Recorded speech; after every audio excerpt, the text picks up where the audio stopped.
La vidéo que je m'apprête à vous partager est très intéressante, très éducative, très instructive même. Sachez que je ne suis pas le détenteur des droits d'auteur de cette vidéo. Je vous la partage juste si elle vous intéresse. Abonnez-vous, likez, commentez. On commence. Écoutez, ce n'est pas seulement au Bénin qu'on détruit les opposants pour qu'ils ne soient pas candidats. Regardez la France. Tous les sondages donnent Marine Le Pen gagnante aux élections, mais on lui a foutu un procès et elle est inéligible pour 5 ans. Donc le Bénin n'a rien inventé. C'est comme ça dans tous les pays très démocratiques. Si tu es un grand démocrate, tu n'élimines pas tes adversaires. En quoi tu es démocrate? Il faut éliminer les adversaires. D'une façon ou d'une autre, tu les mets en prison, tu les envoies en exil, tu es seul et tu es démocrate, tu te fais élire. Si tu me parles des démocrates, je l'ai déjà dit ici un jour, hein, il y a un petit malin qui m'a agressé en disant que moi j'ai manqué de respect à Yahya Boni. Mais qui peut manquer de respect à Yahya Boni? Le président Yahya Boni a été le président le plus cool. Il a fait des chantiers énormes, il ne s'en vantait pas. D'ailleurs, beaucoup des chantiers qui continuent aujourd'hui. Dit qu'il ne s'en inventait pas. Pardon? Dit qu'il ne s'en vantait pas. Il ne s'en vantait pas, non. Il le faisait avec beaucoup de modestie, d'ailleurs. Je ne suis pas sûr. Laisse-moi parler. Donc, beaucoup de chantiers, après lui, ont été continués. C'est normal. Il y a ce qu'on appelle la continuité de l'État. Et il faut être reconnaissant au pouvoir nouvellement arrivé de continuer ce que son prédécesseur a fait. Parce que dans certains pays, comme c'est mon prédécesseur, moi je ne fais pas ça. Non, les Béninois ont continué. Avec Talon, ils ont continué sur le travail de Yahya Boni. Donc on ne peut pas manquer de respect à Yahya Boni. Mais ceux qui sont autour de Yahya Boni, qui croient qu'il suffit de lui raconter une farce pour avoir des faveurs, c'est eux le problème. Parce que moi je me suis toujours demandé, qu'est-ce que les démocrates cherchent dans cette galère? Comment les démocrates vont aux élections alors que leur représentant aux dernières élections est en prison? Tu peux marcher sur ton ancien candidat en prison pour aller être candidat aux élections. Tu as vu ça où? Ça se passe où? Donc, les démocrates, s'ils se sont retirés ou s'ils ont été marginalisés, quelque part, eux-mêmes, ils ont préparé le terrain à la marginalisation. Et ce n'est même pas la peine qu'on nous accuse d'avoir dénigré celui-ci ou celui-là. Je ne me mêle pas de la politique intérieure du Bénin, mais il y a quand même des faits, il faut les souligner, parce que les Béninois écoutent et ils savent ce qui se passe.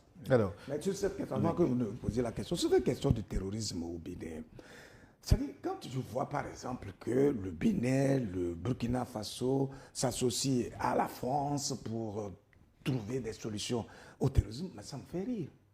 Vous avez un voisinage complet qui a fait l'expérience du terrorisme pendant des années, avec toutes les forces militaires de l'OTAN et notamment de la France. Qui mieux qu'un pays comme le Mali ou le Burkina Faso ou le Niger a expérimenté véritablement la présence des forces extérieures et conduite véritablement par la France sur son territoire. Et le terrorisme s'amplifiait, se métastasait, prenait tous les compartiments de ces pays-là. Alors aujourd'hui, vous finissez par faire l'expérience de ce terrorisme. Au lieu de vous recourir à vos voisins immédiats, avec qui vous pouvez vous entendre pour mutualiser vos forces, vos énergies et élaborer des stratégies adéquates qui vous permettraient donc d'extirper ces terroristes-là de vos territoires, vous les survolez, vous-même, vous les insultez, même vous les traitez même d'incompétents et vous alliez au colon qui est toujours là et dont on connaît bien sûr l'objectif sur nos territoires pour dire que c'est avec eux vous allez initier des stratégies pour lutter contre ce phénomène qu'on connaît dans nos pays. Moi, je trouve cela incohérent, suffisamment paradoxal, et c'est ce qui me fait penser qu'en réalité, tout ce qui est en train de se faire là, c'est du simulacre tout court. On n'a pas l'intention véritablement de décimer ce phénomène-là au sein de la société. Peut-être qu'on instrumentalise d'ailleurs même ce phénomène pour légitimer certaines décisions politiques. Alors, si le scrutin se déroule à date prévue, c'est-à-dire le 12 avril, quelle sera la légitimité du président élu, finalement? Mais attends, pour vous, il n'y a pas de suspense. Moi, je ne reconnais pas la constitution du Bénin et je ne connais pas quel taux de participation valide ou invalide l'élection d'un candidat. Et récemment, il y a eu dans un pays d'Afrique centrale... Il n'y a pas un seuil. Non, il y a eu dans un pays d'Afrique centrale des élections où il semble qu'il y a eu 80% d'abstention. Donc 20% ont voté et le gagnant a eu 85% des électeurs, il a gagné. il n'y a rien qui invalide une élection présidentielle. Non, je parlais de légitimité. Oui, mais si l'élection n'est pas invalidée, elle est légitime. Non, elle est légale, mais elle n'est pas légitime. Il ne faut pas me perdre dans les labyrinthes juridiques entre légal et légitime parce que c'est la même histoire. Je te dis ceci. L'élection sera organisée, les gens iront aux urnes. Ceux qui peuvent voter iront voter. Et c'est leur voix dans les urnes qui seront comptées. Et celui qui a gagné, il a gagné. On ne va pas épiloguer là-dessus. Ce n'est pas la peine de tenir des propos incendiaires pour cultiver des contestations d'avance. Ça ne sert absolument à rien. Celui qui a gagné, il a gagné. C'est tout. Moi, il faut privilégier la paix et la sécurité dans nos pays. Non, c'est cette question de légitimité. Apparemment, nos dirigeants actuels, en tout cas beaucoup de ces dirigeants-là, continuent de penser qu'ils ne peuvent avoir de légitimité que s'ils sont en bon terme avec les colondiens. C'est-à-dire un pays comme la France, s'il est adoubé à ce niveau-là, il est salué sur le perron de la France, ça suffit pour être légitime dans leur pays. Et c'est d'ailleurs pour cela qu'ils ont toutes les difficultés. Mais voyez, au Burkina Faso, au Mali comme au Niger, pourquoi on n'a pas fait des élections? C'est justement parce que ces pays-là n'avaient pas les territoires entre leurs mains. Une grande partie des territoires est donc consommée par les terroristes et dans un tel contexte. Parce que justement les dirigeants tiennent à leur légitimité et font en sorte que chaque citoyen ne soit pas frustré du fait qu'il n'a pas eu la possibilité de se prononcer sur l'élection qui sera organisée. Ils ont priorisé justement la reconquête du territoire, la décimation des terroristes et faire en sorte que le dirigeant puisse avoir la même mise sur l'ensemble du territoire avant éventuellement d'envisager l'éventualité d'organisation d'une élection. De la même manière, on ne va pas résumer quand même le mandat du président Patrice Talon à une accointance avec la France. On lui a reconnu des réformes en profondeur. Attention, je n'ai pas sur le plan résumé. politique, sur le plan économique. Oui, mais ça c'est un raccourci que vous êtes en train de prendre. Moi, je n'ai pas dit ça. C'est politique interne. Voilà. On n'a pas à se mêler de ça. Je n'ai pas dit que, en fait, par exemple, quelqu'un comme Talon, sa légitimité tient exclusivement de Paris ou ailleurs. Non, je n'ai pas dit ça. Mais j'observe, je fais une analyse générale où, donc, lorsque les dirigeants n'ont pas la possibilité de maîtriser tout le territoire dans son ensemble, ils font tout pour empêcher même les citoyens d'aller voter comme il se doit, parce qu'ils estiment qu'en passant par des raccourcis tout à fait immoraux, il suffit que la France puisse prendre acte justement de l'élection qui a eu lieu et qu'il n'y ait pas de violence éventuelle parce que les citoyens sont étouffés, la force brute est utilisée et donc la population est dans une résignation parfaite. Alors là, le dirigeant, il est tranquille, il ne s'en tient pas à la volonté populaire, à la légitimité tenant lieu de ce que le peuple l'accepte et l'adoube. Or, ce faisant, lorsque vous n'avez pas l'adhésion du peuple, lorsque le peuple ne porte pas votre vision et le mécanisme par lequel vous entendez gouverner, évidemment, vous pouvez être très flamboyant en idées, très fertile en initiative. Cela ne portera pas parce qu'en réalité, ce n'est pas vous qui travaillez sur le terrain, ce sont les citoyens. Et il faut bien qu'ils se retrouvent en ce que vous faites pour pouvoir... Tu as vu ce qui se passe aujourd'hui dans la guerre au Moyen-Orient avec l'Iran et ses pays voisins. La dernière fois, j'ai été surpris d'entendre le ministre russe des Affaires étrangères, Sergei Lavrov, dire que les dirigeants arabes ont plus peur de Trump que de leur Dieu Allah. C'est la même chose chez nous ici. Les gens ont plus peur de l'Élysée que des terroristes. Tant que l'Élysée est d'accord, les terroristes peuvent prendre leur pays. Seigneur, venez, on est là. Le chef blanc est d'accord. Tuez nos populations, tuez nos militaires comme vous voulez. Bon, il n'y a pas de problème. Parce que si vous ne donnez pas la priorité à vos propres intérêts et à vos populations, les élections démocratiquement, indémocratiquement, ça c'est de la poudre aux yeux. Les gens, j'ai dit ici, je préfère être soutenu populairement, être populairement soutenu par mon peuple qu'être démocratiquement élu par des gens insatisfaits. Parce que vous dites aujourd'hui, quand on parle d'Israël, et que c'est junte.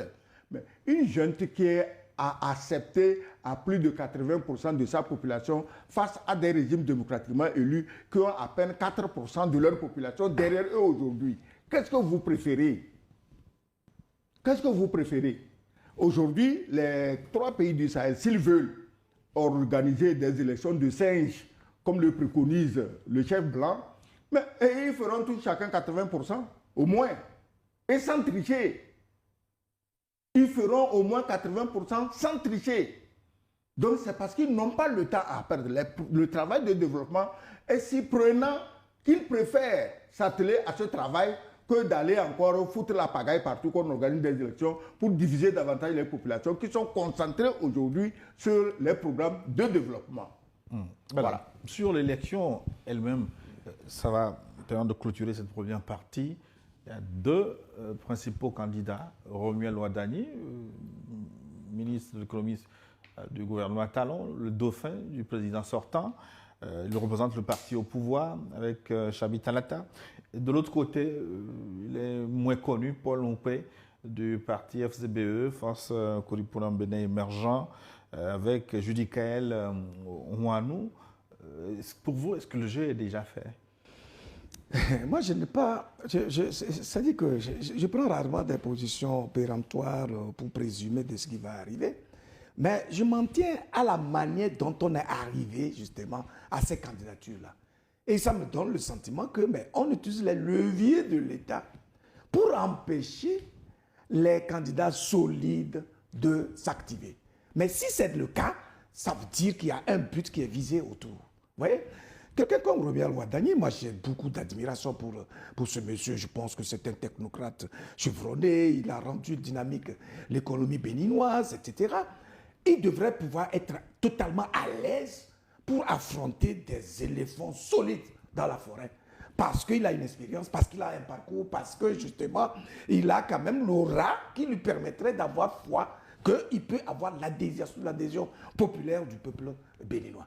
Mais si au-delà de ce parcours-là, on a des doutes au point justement d'empêcher par des manœuvres, des subterfuges, de la triche tout court, pour empêcher les gens de candidater, malheureusement, il ouvre la voie à des suspicions. Voyez? Et donc, c'est ce qui peut nous amener à conclure qu'en fait, les dés sont déjà pipés, les cartes sont jouées, mais encore faudrait-il que l'élection en question puisse avoir lieu.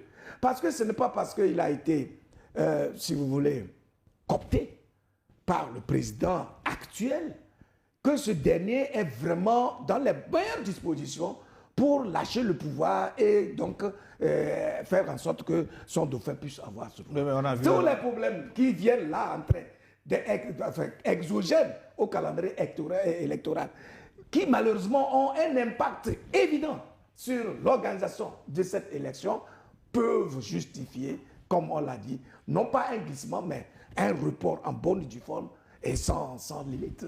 On a vu le lancement de la campagne de Romuald Wadani, le dauphin de Patrice Talon. Oui. On dirait que le jeu est très inégal.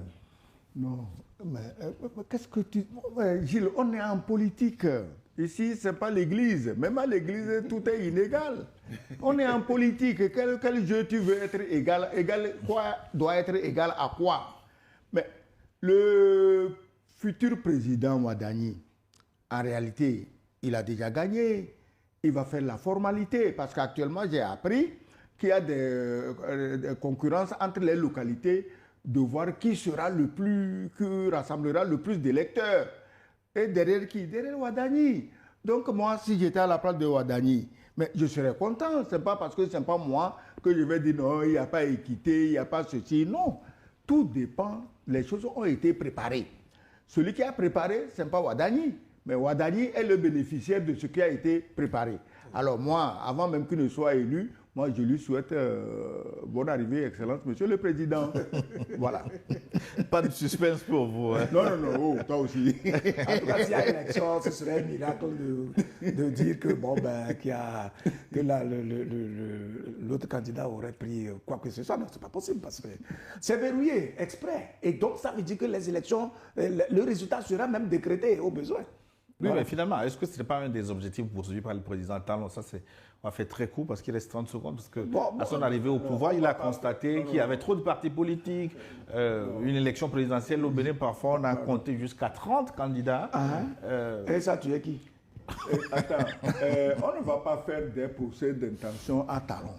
Talon a trouvé une situation avec un peuple Et il a vu que ce peuple-là, il peut l'amener même jusqu'à l'abattoir, il va le suivre. Et vous voyez le problème. Est-ce que c'est la faute à Talon? Je fais comme ça, vous me suivez. Alors, tu as appris l'histoire du mouton de Panurge. Dans de l'eau, le gars a acheté un mouton sur le bateau. Il l'a jeté à l'eau et tous les autres moutons ont suivi. Est-ce que c'est la faute aux moutons? Non, c'est donc, il n'y a pas de procès d'intention. On a trouvé, on dirige un peuple comme il est. D'accord.